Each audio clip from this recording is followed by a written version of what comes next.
ख़त्म होने की कगार पर था इस इंग्लैंड के खिलाड़ी का करियर, लेकिन फिर उन्होंने भारत के खिलाफ सेंचुरी ठोक दी और उसके बाद अपने आलोचकों का मुंह बंद करवा दिया। जी हाँ, क्रिकेट में एक कहावत बहुत मशहूर है, फॉर्म अस्थायी होता है लेकिन क्लास अस्थायी। इंग्लैंड के उपकप्तान ओली पोप ने इस कहावत को भारत के खिलाफ पहले टेस्ट में अपने दमदार प्रदर्शन से सही साबित कर दिखाया। पिछले साल भारत के दौरे पर हैदराबाद में शानदार 196 रनों की पारी से शुरुआत करने वाले पोप का अगला 4 मैचों में प्रदर्शन बेहद निराशाजनक रहा था। वह लगातार 4 पारियों में सिर्फ 40 रन बना सके थे। इसके बाद क्रिकेट विशेषज्ञों और प्रशंसकों ने उन्हें फॉर्म पर सवाल उठाने शुरू कर दिए, यहाँ तक कि उनकी टीम में जगह भी खतरे में मानी जा रही थी। लेकिन सच्चे खिलाड़ी वही होते हैं जो विपरीत परिस्थितियों में खुद को साबित करें, और ओली पोप ने बिल्कुल यही किया। जी हाँ, भारत के खिलाफ मौजूदा टेस्ट सीरीज में पोप पर दबाव था, पिछले प्रदर्शन, आलोचनाओं और टीम में बने रहने की चुनौती।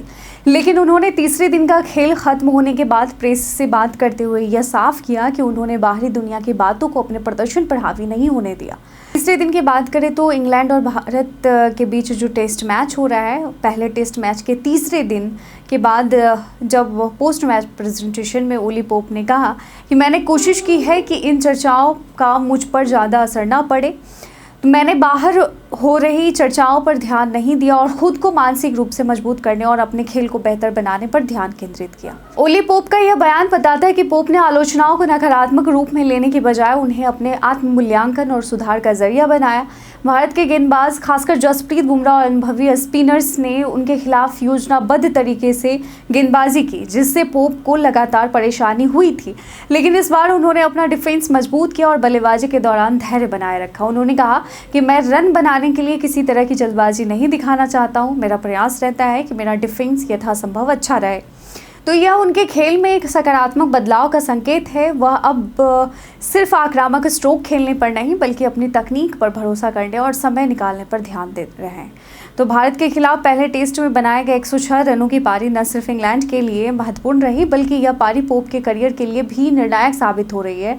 और यह एक ऐसी पारी थी जिसमें उन्होंने संयम, तकनीक और आत्मविश्वास की झलक दिखाई। उन्होंने कहा कि यह निश्चित रूप से यानी कि एक ऐसी पारी थी जिसका मैंने वास्तव में आनंद लिया। उनकी यह शतकीय पारी आलोचकों के लिए एक करारा जवाब बन गई है, जिन्होंने उन्हें समय से पहले ही खत्म मान लिया था।